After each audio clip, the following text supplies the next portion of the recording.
जिस परिवार में पुत्र नहीं है उन लोगों को कोई भी शुभ कर्म नहीं करना चाहिए। उनको सेवा, सिमरण, त्याग, तप, धर्म, कर्म, तीर्थ, व्रत, स्वाध्याय, आध्यात्म सब कुछ उनको छोड़ देना चाहिए। क्यों? क्योंकि पुत्र है नहीं, मुक्ति मिलनी नहीं है। स्वामी जी प्रणाम। स्वामी जी, मैं उत्सुक हूँ आज ये जानने के लिए कि मैंने बहुत पंडितों के मुंह से या बहुत जगह पर मैंने पढ़ा भी है कि पुत्र जो है वो मुक्ति देता है। तो थोड़ा इसको समझाइए कि पुत्र मुक्ति कैसे देता है। आपका प्रश्न है कि पुत्र मुक्ति देता है। बड़ी हैरानगी वाली बात है जिस समय पर ये बातें सुनता हूं ना कि पुत्र मुक्ति देता है, इसको बड़ी समझने वाली बात है कि सनातन धर्म में कहा गया है कि पुत्र मुक्ति देता है। और अगर मैं लोगों से पूछूं ना, हाँ जी क्या पुत्र मुक्ति देता है, तो लोग एकदम से कहते हैं नहीं, पुत्र मुक्ति नहीं देता है। लेकिन अब सनातन धर्म में कहा गया है कि पुत्र मुक्ति देता है, तो बड़ा भ्रम पैदा हो जाता है कि सनातन धर्म झूठ कह रहा है। जो पंडित कह रहे हैं ना, जो लोग बातें कर रहे हैं ना कि पुत्र मुक्ति देता है, उन जड़ बुद्धि लोगों को ना सिर्फ इतना पता, वो जब मना करते हैं ना कि नहीं नहीं पुत्र मुक्ति नहीं देता, वो सिर्फ ये सोचते हैं कि अंतिम संस्कार पुत्र ने करने से कोई मुक्ति नहीं मिल जाएगी। वो सिर्फ इस भ्रम में पड़े हुए हैं, कोई इस बात को समझने की कोशिश नहीं करता है। और अगर पुत्र ही मुक्ति देता है तो ये तो बहुत अच्छी बात है। सबसे पहले जिन दंपतियों के, जिस परिवार में पुत्र नहीं है उन लोगों को कोई भी शुभ कर्म नहीं करना चाहिए। उनको सेवा, सिमरण, त्याग, तप, धर्म, कर्म, तीर्थ, व्रत, स्वाध्याय, आध्यात्म सब कुछ उनको छोड़ देना चाहिए। क्यों? क्योंकि पुत्र है नहीं, मुक्ति मिलनी नहीं है। तो अतः किसी चीज की कोई जरूरत नहीं है, बस ऐसे ही जीवन सही है। अब दूसरी बात, जिनकी संतान है, जिनके पुत्र हैं, उस आदमी को भी चाहिए कि उसको कोई धर्म, कोई कर्म, कोई तीर्थ, कोई व्रत, कोई स्वाध्याय, कोई पूजा, कोई पाठ, कोई अध्यात्म, सिमरण, उसको भी कुछ नहीं करना चाहिए। उसके लिए तो बहुत ही अच्छा साधन है कि बेटा हम एक वसीयत करेंगे ना, उस वसीयत में लिख देंगे ये 1,00,000, 2,00,000 रुपया, 50,000 रुपया, जितना भी हमारे मरने पर लगना है, या गया में जाकर, या कुरुक्षेत्र में जाकर, या हरिद्वार में जाकर आप हमारा अच्छी तरीके से मुक्ति का साधन कर देना है। हमारे को कोई रोज लो, मौज लो, ना मिले तो खोज लो।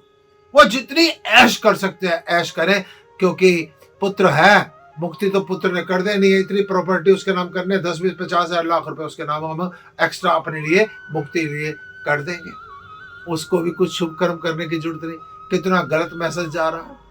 अब तीसरी बात, कई लोग कहते हैं कि अंतिम समय में, जिस समय पर वो डेथ बॉडी पड़ी होती है शमशान घाट में, पुत्र कपाल क्रिया करता है, खोपड़ी में लाठी मारता है, जिसको कहा जाता है कपाल क्रिया।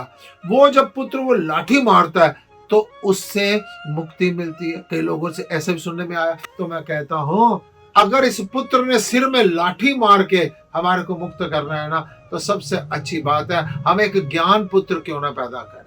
एक ज्ञान पुत्र पैदा करें जो जीते जी हमारी खोपड़ी को ज्ञान के मार्ग के द्वारा मोह बंधन से मुक्त करके, माया से मुक्त करके, इसको खोपड़ी को फोड़ दे और हमारे को ज्ञान प्राप्त हो जाए। हमारे को पुत्र की जरूरत ना रहे, हमारा ज्ञान पुत्र हमारे को मुक्त कर दे।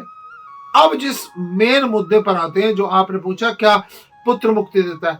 हाँ, ध्यान से सुन लेना, पुत्र ही मुक्ति देता है। आप कहीं पर जा रहे हैं, आपको किसी भी गलतफहमी में, आपराधिक कारण है, आपकी मोटरसाइकिल पर नंबर प्लेट नहीं है, आपने हेलमेट नहीं डाल रखा, आपको कोई पुलिस अधिकारी पकड़ लेता है, आप घबराए हुए हैं, तो इतना तो समझो वो आपको, जब उस पुलिस वाले से मुक्ति कौन देगा? उस पुलिस वाले से कोई भी मुक्ति देगा वो पुलिस वाला ही देगा। जंगल में पहुंच गए, सामने शेर आ गया, क्या करोगे? अब हम क्या करेंगे? जो कुछ करेगा शेर ही करेगा। इस बात को समझना, पुत्र ही मुक्ति देता है। कैसे? आदमी का सबसे बड़ा मोह का कारण उसकी संतान, उसका पुत्र होता है। विशेष रूप से पुत्र में उसकी आसक्ति फंसी होती है।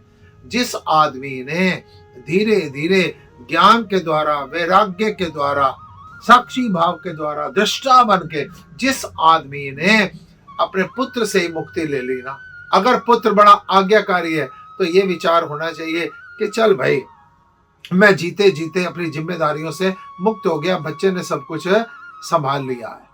और पुत्र अगर धुंधकारी है, दुष्ट है, तो सोचना चाहिए पता नहीं किस कर्मों का फल सामने आ गया है, बड़ा शांति से इसको निपटा के मैं कर्म बंधन से मुक्त हो जाऊं, इससे मुक्त हो जाऊं। और हमारे को धीरे धीरे धीरे पुत्र के मोह से जो मुक्त हो गया ना, समझो वो सारे संसार से मुक्त हो गया।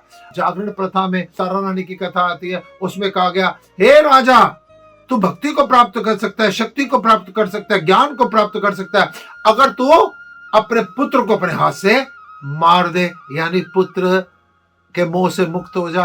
द्रोणाचार्य जी, अश्वत्थामा मारा गया, द्रोणाचार्य के सारे हथियार धरे के धरे रह गए, पुत्र मोह के कारण उनका सब कुछ बेकार हो गया। और इधर वेद व्यास जी, जैसे ही देखा शुकदेव जी महाराज जा रहे हैं, वो दीवानों की तरह, हे शुकदेव, हे राजा दशरथ, जिस समय देखा कि राम, मेरा राम जा रहा है, मेरा पुत्र जा रहा है, राजा दशरथ ने प्राण छोड़ दिए। ये सारे पुत्र मोह के कारण इनका अंतिम समय खराब हो गया। एक ही बात कहूंगा कि जिस आदमी ने पुत्र के मोह से जीते जीते जागृत अवस्था में रह के जो उससे मुक्त हो गया, जो उसके मोह से मुक्त हो गया, वो समझो संसार के सारे बंधनों से मुक्त हो गया। इसलिए कहते हैं पुत्र मुक्ति देता है। अगर पुत्र ने जान छोड़ दी, तो जान पुत्र ने नहीं छोड़नी, हमने पुत्र की। एक आदमी नदी में बहता हुआ जा रहा था, किसी ने आवाज मारी, दूसरे आदमी ने, ओए क्या कर रहा है? कहता है कंबल ने मेरे को पकड़ रखा है। कहता है कंबल ने तेरे को नहीं पकड़ रखा, तूने कंबल को पकड़ रखा है।